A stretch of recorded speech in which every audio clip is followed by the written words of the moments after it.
60 days challenge अब की बार CHO पार series की 7th क्लास है। इस क्लास में हम इम्यूनाइजेशन से रिलेटेड एमसीक्यू सॉल्व करेंगे। आप इसके साथ में नोट्स भी बनाते चलिए ताकि आपको एग्जाम के टाइम रिवीजन करने में कोई प्रॉब्लम ना हो। चलिए स्टार्ट करते हैं।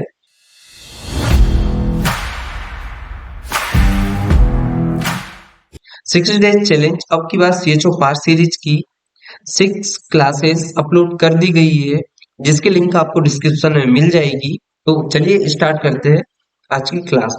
इसमें फर्स्ट क्वेश्चन देखेंगे हम।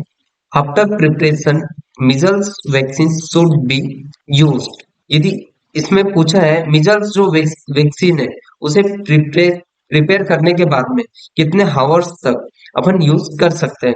तो जो मीजल्स वैक्सीन है उसे प्रिपेयर करने के 6 आवर्स के अंदर में हमें मीजल्स वैक्सीन यूज करना रहता है, नहीं तो जो उसकी पोटेंसी है वो खो देता है। ठीक है, तो उसका आंसर देखेंगे हम। With in 6 hours, with in half hours, with in 24 hours, with in 48 hours. तो इसका राइट आंसर है ए, विद इन 6 आवर्स हमें वैक्सीन यूज करना है। नेक्स्ट क्वेश्चन देखेंगे हम। The vaccine that leave permanent scar in babies is. ऐसी इसमें क्वेश्चन में पूछा गया है ऐसी कौन सी वैक्सीन है जो परमानेंट स्कार छोड़ती है, किसमें? बच्चों में। तो देखते हैं हम। First option A measles, B pentavalent, D DPT, B BCG. तो इसका राइट आंसर रहेगा बीसीजी, क्योंकि जो बीसीजी ऐसी एक वैक्सीन है जो लगाने के बाद में बच्चों में एक परमानेंट स्कार छोड़ देती है। ठीक है, नेक्स्ट क्वेश्चन देखते हैं। OPV was added to immunisation schedule in the year. जो ओपीवी वैक्सीन है उसे इम्यूनाइजेशन शेड्यूल में कब ऐड किया गया है, इसमें पूछा गया है। तो देख लेते ऑप्शन देख लेते हैं हम। ए 1979, बी ऑप्शन है 1976, सी ऑप्शन है 1995, डी ऑप्शन है 1985। तो जो ओपीवी वैक्सीन है उसको इम्यूनाइजेशन शेड्यूल में 1979 में ऐड किया गया। तो राइट आंसर क्या रहेगा इसका? ए 1979। ठीक है, नेक्स्ट देखते हैं। Polio vaccine is prepared from. जो पोलियो वैक्सीन है उसे कैसे प्रिपेयर करते हैं? तो जो पोलियो वैक्सीन है, पोलियो वैक्सीन वैक्सीन उसे लाइव लाइव ऑर्गेनिज्म में है, उससे हम पोलियो वैक्सीन को प्रिपेयर करते हैं। तो देख लेते हैं ऑप्शन। ए ऑप्शन है लाइव एटेन्यूएटेड ऑर्गेनिज्म। हाँ, हम लाइव एटेन्यूएटेड ऑर्गेनिज्म का यूज करके वो पोलियो वैक्सीन को प्रिपेयर करते हैं। बी देख लेते हैं किल्ड। किल्ड ये गलत ऑप्शन है। डी ये भी नहीं। And C D aerobic bacteria ये भी गलत ऑप्शन है। देखते हैं नेक्स्ट क्वेश्चन देखते हैं। Inactivated polio vaccine is administered as. जो इनएक्टिवेटेड पोलियो वैक्सीन है, जो आईपीवी वैक्सीन है, उसे एडमिनिस्ट्रेट कैसे करते हैं, उसकी साइट क्या होती है? तो देख लेते हैं, ऑप्शंस देख लेते हैं। A subcutaneous, B intramuscular injection, C intravenous injection, D oral drop. जो आईपी वैक्सीन है उससे हम आईएम लगाते हैं, इंट्रामस्कुलर लगाते हैं। तो इसका राइट आंसर क्या रहेगा? B intramuscular. And then next question देखेंगे हम। Oral vaccine used to prevent. जो ओरल वैक्सीन है वो किससे बचाती है? तो जो ओरल वैक्सीन है देखते हैं हम options. A mumps, B tuberculosis, C polio, D measles. तो जो पोलियो, इसका राइट आंसर क्या रहेगा? पोलियो। जो पोलियो रहता है उसे उससे हमें ओरल वैक्सीन बचाती है। जो पोलियो वैक्सीन है उसे भी हम ओरली देते हैं। पोलियो जो वैक्सीन होती है उसे हम ओरली देते हैं, ओरली रूट रहता है इसका। नेक्स्ट क्वेश्चन देखेंगे हम। Pulse polio is. जो पल्स पोलियो है वो क्या है? प्रोग्राम है, कैंपेन है, कि इंस्टीट्यूशनल है, कि ऑर्गेनाइजेशन? तो जो पल्स पोलियो है वो एक कैंपेन है। क्या है? जो पल्स पोलियो है वो कैंपेन है, ये इसका पल्स पोलियो इम्यूनाइजेशन का फर्स्ट राउंड कब हुआ था? पल्स पोलियो इम्यूनाइजेशन का फर्स्ट राउंड क्वेश्चन में पूछ लेता है कि पल्स पोलियो इम्यूनाइजेशन का फर्स्ट राउंड कब हुआ था, तो आपको आंसर देना है दिसंबर दिसंबर 1995। तो आपको राइट आंसर देना है दिसंबर 1995 में पल्स पल्स पोलियो इम्यूनाइजेशन का फर्स्ट राउंड हुआ। एंड नेक्स्ट ये भी पूछ लेता है पल्स पोलियो से रिलेटेड कि पल्स पोलियो इम्यूनाइजेशन प्रोग्राम कब लॉन्च हुआ था? ये कब लॉन्च हुआ था? ये लॉन्च इन इंडिया, कि इंडिया में कब लॉन्च हुआ था, यदि आपसे पूछ ले तो आपको इसका आंसर देना है 1995। ठीक है। यदि आपसे पूछ ले कि पल्स पोलियो इम्यूनाइजेशन प्रोग्राम कब लॉन्च हुआ था इंडिया में, तो आपको आंसर देना है 1995। नेक्स्ट क्वेश्चन देख लेते हैं हम। Route of DPT vaccine, DPT vaccine का रूट क्या है? देख लेते हैं। ओरल, डीपीटी वैक्सीन कभी ओरल नहीं देते हैं। एंड सबक्यूटेनियस, सबक्यूटेनियस भी नहीं देते हैं। आईएम, हाँ, ये जो डीपीटी वैक्सीन है उसे हम आईएम देते हैं, इंट्रामस्कुलर देते हैं, और ये आईवी भी नहीं है। ठीक है, नेक्स्ट क्वेश्चन देखते हैं। Which of the following vaccine is Contra indicated in pregnancy? कौन सी ऐसी वैक्सीन है जो प्रेगनेंसी में कॉन्ट्रा इंडिकेटेड होती है, प्रेगनेंसी में पूछा गया है? तो देख लेते हैं हम। First rubella, diphtheria, tetanus, hepatitis. कौन सी रहती है? रूबेला वैक्सीन हमेशा कॉन्ट्रा इंडिकेटेड रहती है प्रेगनेंसी में, तो राइट आंसर क्या हो गया इसका? रूबेला। एंड नेक्स्ट क्वेश्चन देख लेते हैं हम। Which of the following is not a live vaccine? कौन सी ऐसी वैक्सीन है जो लाइव वैक्सीन नहीं है? मैंने आपको लास्ट क्लास में बताया था कि कौन कौन सी लाइव वैक्सीन होती है, कौन सी नहीं होती, तो उसकी एक ट्रिक भी बताई थी मैंने। तो ठीक है, देख लेते हैं। फर्स्ट ऑप्शन क्या है? टाइफाइड, हिब वैक्सीन, ओपीवी वैक्सीन, की बीसीजी वैक्सीन। तो इसमें पूछा गया नॉट अ लाइव वैक्सीन, कि लाइव वैक्सीन नहीं है। जिसमें देखते हैं टाइफाइड, ये लाइव वैक्सीन है। हिब हिब लाइव वैक्सीन नहीं है। ये ओपीवी ओपीवी भी लाइव वैक्सीन है। बीसीजी बीसीजी भी लाइव वैक्सीन है। तो राइट आंसर क्या आ जाएगा इसका? बी, बी आ जाएगा इसका राइट आंसर। तो नेक्स्ट क्वेश्चन देखते हैं हम। Vaccine administered as a intranasal spray और एज नेजल ड्रॉप? कौन सी ऐसी वैक्सीन है जो इंट्रानेजल स्प्रे और नोज ड्रॉप से देते हैं? तो वो वैक्सीन है इन्फ्लुएंजा वैक्सीन। जो इन्फ्लुएंजा वैक्सीन है उसे हम नेजल स्प्रे के थ्रू भी और नेजल ड्रॉप्स के थ्रू भी देते हैं। तो ऑप्शन देख लेते हैं हम। रूबेला, ये भी गलत ऑप्शन है। पोलियोमाइलाइटिस, ये भी गलत ऑप्शन है। मीजल्स, ये भी गलत ऑप्शन है। तो राइट आंसर क्या है? इन्फ्लुएंजा। इन्फ्लुएंजा वैक्सीन को हम नेजल और नेजल नेजल स्प्रे और नेजल ड्रॉप के थ्रू देते हैं। नेक्स्ट क्वेश्चन देख लेते हैं हम। The vaccine for meningococcal meningitis provides immunity that last for about? जो मेनिंजोकोकल मेनिंजाइटिस की वैक्सीन है वो कब तक इम्यूनिटी प्रोवाइड करती है? तो जो मेनिंजोकोकल मेनिंजाइटिस की वैक्सीन है वो हमें 3 ईयर तक इम्यूनिटी प्रोवाइड करती है। और इसका डोज क्या रहता है? मेनिंजोकोकल मेनिंजाइटिस का डोज रहता है 0.5 ml रहता है। एंड इसका रूट क्या रहता है?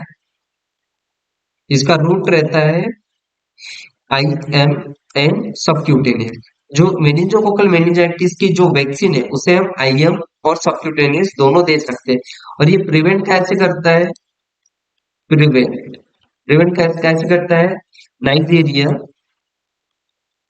नाइजीरिया मेनिंजाइटिस से मेनिंजाइटिस से प्रिवेंट करता है। यदि आपको पूछ लिया कि मेनिंजोकोकल मेनिंजाइटिस वैक्सीन किससे प्रिवेंट करता है, तो नाइजीरिया मेनिंजाइटिस से पूछ ले। यदि रूट पूछ ले आपको तो आईएम और सबक्यूटेनियस बताना है। यदि डोज पूछ ले तो 0.5 ml बताना है। तो इसके ऑप्शन देख लेते हैं। कब तक इम्यूनिटी प्रोवाइड करती है ये वैक्सीन?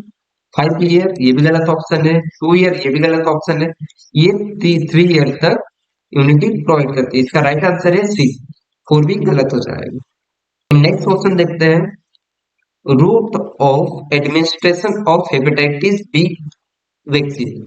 जो हेपेटाइटिस बी वैक्सीन होती है उसका रूट क्या रहेगा? तो देख लेते हैं ऑप्शंस, इंट्राडर्मल, सबक्यूटेनियस, इंट्रामस्कुलर कि इंट्राथिकल। जो हेपेटाइटिस वैक्सीन है उसे हम कभी भी इंट्रामस्कुलरली देते हैं, तो इसका राइट आंसर क्या रहेगा? इंट्रामस्कुलर, राइट आंसर सी रहेगा। Which of the following vaccine is contraindicated is symptomatic HIV infection whose CD4 count is less than 400 cells per minute square। एक सिम्टोमेटिक HIV इन्फेक्शन वाला patient है जिसका CD4 count 400 less than 400 cells per minute square है, तो उससे कौन सी vaccine contraindicated रहेगी? तो देख लेते हैं हम। बीसीजी वैक्सीन ऑप्शन में है, बी में येलो फीवर, सी में है टीपीटी एंड डी ऑप्शन है टिटनस टॉक्साइड। तो जो भी ऐसा पेशेंट रहता है एचआईवी इन्फेक्शन वाला सिम्टोमेटिक जिसका CD4 काउंट लेस देन 400 रहता है, उसे येलो फीवर जो वैक्सीन रहती है कॉन्ट्रा इंडिकेटेड रहती है। तो राइट आंसर क्या है इसका? राइट आंसर है बी। नेक्स्ट क्वेश्चन देखते हैं हम, which of the following syringe is used for BCG vaccination. जो इसमें पूछा है बीसीजी वैक्सीन में कौन सी सीरिंज यूज में लेते हैं?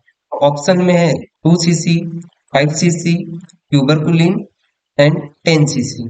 तो कभी भी जो बीसीजी वैक्सीनेशन में ट्यूबरकुलिन वैक्सीन काम में लेते हैं, यूज में लेते हैं। तो राइट आंसर क्या रहेगा? राइट आंसर इसका रहेगा सी। एंड देख लेते हैं बीसीजी वैक्सीन जो है 8 बर्थ देते हैं, एंड ये जो है ये एनएस में डाइल्यूट करके देते हैं, एंड ये इसका रूट क्या रहता है? आईडी रहता है, इंट्रा टर्मिनल हम ये बीसीजी वैक्सीन देते हैं। एंड नेक्स्ट क्वेश्चन देखते हैं हम, after giving BCG scar get formed in. जो बीसीजी देने के बाद में स्कार कब छोड़ती है? तो ऑप्शन देख लेते हैं, 2 month, 1 month, 3 days and last option है 2 वीक। तो बीसीजी वैक्सीन लगाने के बाद में जो स्कार छोड़ती है 2 मंथ में ये स्कार छोड़ती है, तो राइट आंसर रहेगा A, 2 month. And next question देख लेते हैं हम, in following which vaccine is given to a pregnant women. इसमें पूछा है प्रेग्नेंट वुमेन को कौन सी वैक्सीन हम देते हैं। तो ऑप्शन देख लेते हैं, ए ऑप्शन है मीजल्स। जो मीजल्स तो इन्फेंट में लगाते हैं 9 मंथ की एज में लगाते हैं हम ये। एंड बीसीजी बीसीजी हम ये 8 बर्थ लगाते हैं इन्फेंट में। एंड टीडी टीडी हाँ ये टीडी हम लगाते हैं प्रेग्नेंट वुमेन को लगाते हैं। ये प्रेग्नेंट वुमेन को कब लगाते हैं? अर्ली इन प्रेगनेंसी में टीडी का फर्स्ट डोज लगता है, एंड आफ्टर टीडी के 4 वीक के बाद में टीडी का सेकेंड डोज लगता है प्रेग्नेंट वुमेन में। एंड देख लेते हैं लास्ट ऑप्शन डी। डी ये हम इन्फेंट में लगाते हैं, इन्फेंट में लगाते हैं। तो राइट आंसर क्या रहेगा इसका? सी, राइट आंसर रहेगा। एंड देन नेक्स्ट क्वेश्चन देख लेते हैं हम, the minimum number of doses of TD given vaccine give to a pregnant women. इसमें पूछा है प्रेग्नेंट वुमेन को टीडी वैक्सीन के कितने डोज लगते हैं। तो ऑप्शन देख लेते हैं, ए ऑप्शन में 3, बी में 1 एंड सी में 2 एंड डी में 4। तो इसका राइट आंसर रहेगा, जो हम प्रेग्नेंट वुमेन में वैक्सीन लगाते हैं तो 2 वैक्सीन लगाते हैं, जैसे कि बताया है कि जो प्रेग्नेंट वुमेन में TD first and TD second dose लगाते हैं। एंड नेक्स्ट क्वेश्चन देख लेते हैं हम, pentavalent vaccine provide protection against. जो पेंटावेलेंट वैक्सीन है वो कौन कौन सी डिसीज से प्रिवेंट करती है, प्रोटेक्शन करती है, पूछा गया। तो जो पेंटावेलेंट वैक्सीन है वो 5 डिजीज से प्रिवेंट करती है। तो देखते हैं आगे, ए ऑप्शन है diphtheria, pertussis, tetanus, hepatitis B and haemophilus B vaccine. तो जो राइट आंसर है इसका ये रहेगा, क्योंकि ये 5 diphtheria, pertussis, tetanus, hepatitis B और हीमोफीलिया वैक्सीन से ये प्रिवेंट करती है। बाकी जितने भी ऑप्शन है गलत रहेंगे, बी, सी एंड डी। तो राइट आंसर है इसका ए, राइट आंसर है। एंड नेक्स्ट क्वेश्चन देखते हैं हम, which of the following statement is most appropriate to convenience a mother for immunization of her child। इसमें पूछा गया है मोस्ट मोस्ट अप्रोप्रिएट स्टेटमेंट कौन सा है जो जो कि मदर को कन्वेंस करेगा उसके चाइल्ड के वैक्सीनेशन के लिए, इम्यूनाइजेशन के लिए। तो देखते हैं ऑप्शंस। फर्स्ट ऑप्शन है immunisation is okay for your baby. ये बोल बता सकते हैं कि हम कन्वीनियंस कर सकते हैं इसके से, नहीं कर सकते हैं। एंड बी ऑप्शन देखते हैं, vaccine will expensive and you are getting free. तो इससे फ्री से इससे भी कन्वेंस नहीं कर सकते हैं हम। एंड सी ऑप्शन देखते हैं, vaccine will prevent the occurrence of that disease in future for which is to minute. इस सेंटेंस से हम मदर को कन्विंस कर सकते हैं, क्योंकि इसमें बोला है प्रिवेंट, वैक्सीन प्रिवेंट करता है डिसीज से, जो फ्यूचर में भी डिसीज से उस बच्चे को बचाएगी। ठीक है, तो राइट आंसर रहेगा सी एंड डी भी गलत रहेगा। ठीक है, नेक्स्ट क्वेश्चन देखते हैं हम। की पॉइंट देख लेते हैं जो कि बहुत इंपॉर्टेंट है, ये एग्जाम में बार बार पूछे जाने वाले क्वेश्चंस है, उसके की पॉइंट देखते हैं। फर्स्ट है, measles vaccine are stored in a part of refrigerator.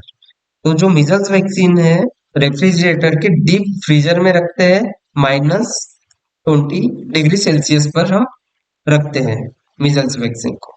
And next देख लेते हैं second, adjuvant used in DPT vaccine. DPT vaccine में कौन सा एडजुवेंट यूज करते हैं? तो इसका आंसर है एल्यूमिनियम फॉस्फेट। तो ये भी क्वेश्चन एग्जाम में पूछते ही है कि डीपीटी का एडजुवेंट कौन सा यूज में लेते हैं, तो आपको बताना है एल्यूमिनियम फॉस्फेट। नेक्स्ट देख लेते हैं third, vaccine is contraindicated during pregnancy. जो कौन सी वैक्सीन है जो ड्यूरिंग प्रेगनेंसी कॉन्ट्राइंडिकेटेड रहती है? तो आपको यदि पूछे तो ये MMR वैक्सीन बताना है। ठीक है, नेक्स्ट ऑप्शन देखते हैं, maximum chances of failure of cold chain. Cold chain के मैक्सिमम चांसेस कहाँ रहते हैं?